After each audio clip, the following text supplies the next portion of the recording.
Alright guys, welcome to a really fast crash course in Space Engineers Explosion Types. If you've been playing PvP for more than 2 weeks, you probably know all this, but if you haven't, this video is for you. Generally, there are two main types of explosions. The first one is when you destroy a hydrogen tank, a jump drive, or a reactor. You're going to see a very big visual explosion that may extend outside of the ship.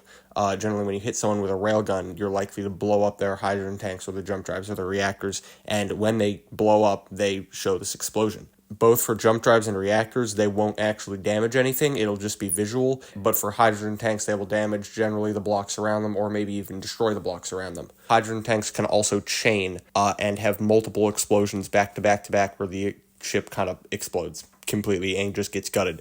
But that's only for hydrogen ships. If you're working with gravity drive ships, you're only going to see reactor or jump drive explosions, and for the most part, it's just going to be jump drive explosions.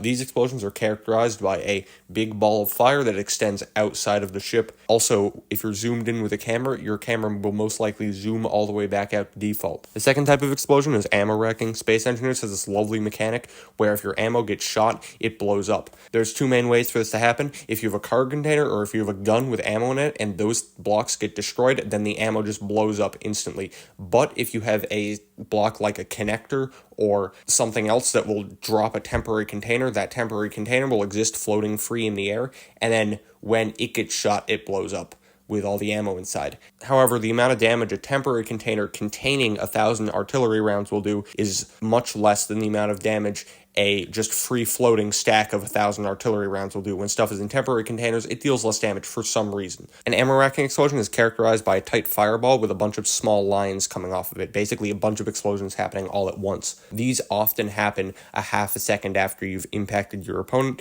where secondary explosions trigger the ammo to actually go off. They cause a decent amount of damage when they do, and often can kill a lot of the internals of the ship. Alright, that's Crash Course in Explosions. Bye.